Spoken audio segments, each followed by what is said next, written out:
AITAH for being disgusted and just saying okay when my fiancé broke up with me. I, 28, had been with my fiancé Alex, 34, since 2020. We met at friend's party, hit it off, and had been together ever since. He finished his doctorate in economics just last year. Since then he has been working at the uni, have my master's in media sciences, and decided to start working instead of going for a PhD. Okay, so the problem is that Alex broke up with me last Monday. It was literally so surreal and honestly, just weird. For the past few months he'd been acting strange. He was making demands and then dropping them immediately. A few examples: he told me we were going to paint our walls back from dark green to white. When I asked why, he just said, "For fuck's sake, forget it," and never brought it up again, even when I asked. Another time he came home and got mad because I was sitting on the couch with my head covered in a blanket. I had cramps. He was upset because I was just sitting there watching Netflix. Mind you, the house was spotless.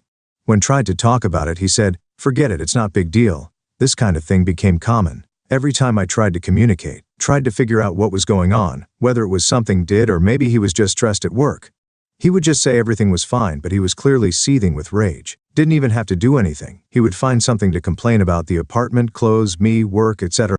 So I gave him space, which apparently was also wrong. I told him I was going to help my parents with repairs for a few days, and somehow that was also wrong because he wanted to renovate the apartment too. Then on Monday I got a text saying we needed to talk. I knew what was coming, and after the last few months I had made peace with it. When I came home, he was sitting on the couch. He didn't even wait for me to take off my jacket before saying, "I want to break up." Then the verbal diarrhea started. He told me he resented me. First, because I didn't pursue my academic career further, even though I was capable, and he didn't want to upset me at the time. Then when I started making more money, since he didn't make much as a PhD student, he felt like I should have the last word financially, and he hated it. Mind you, I never said anything like, "It's my money, so I have the final say." That's rule he imposed on himself, and he hated it. He said he hated our paint scheme, the couch, and even our fucking crockpot. Then he told me he had rejected a better PhD program to stay here because I had already started my job by the time he got the acceptance letters. Only, he never told me he had even applied overseas. He said a few months ago he'd checked in with a friend who's in that program, saw how they were thriving, and decided I ruined his life.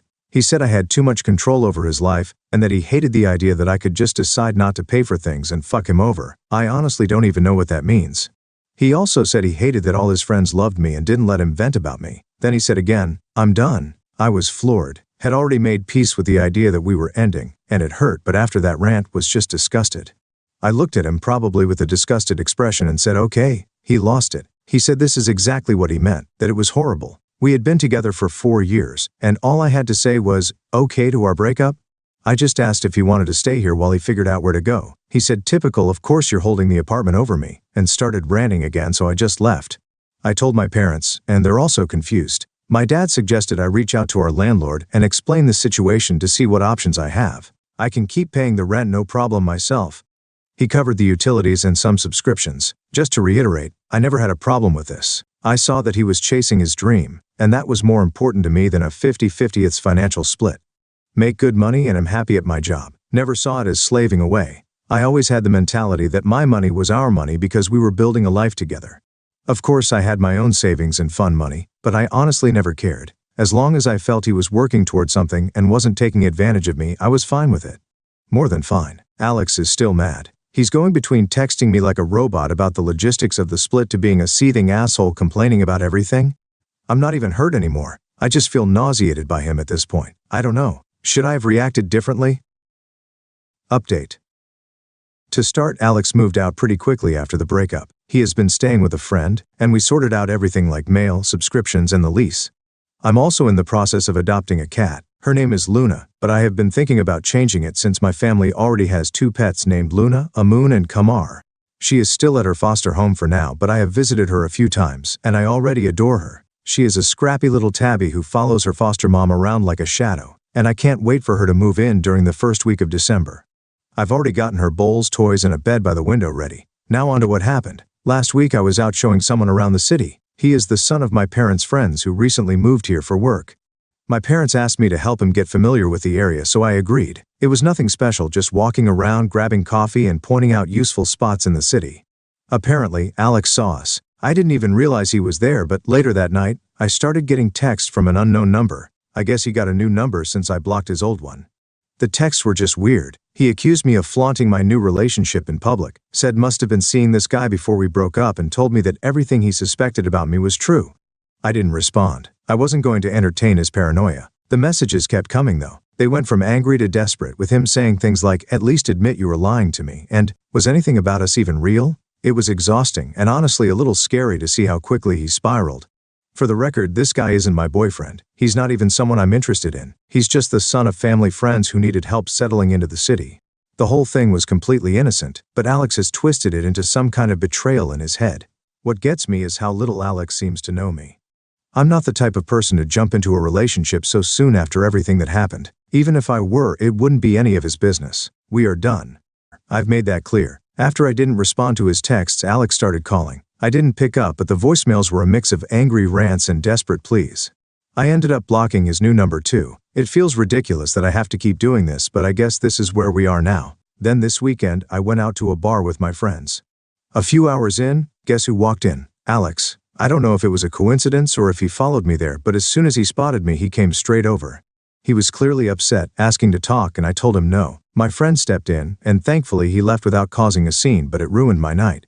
It felt like I couldn't escape him, no matter where I went or what I did. When I got home later that night, I was completely drained. I had just started to relax when I heard a knock on my door.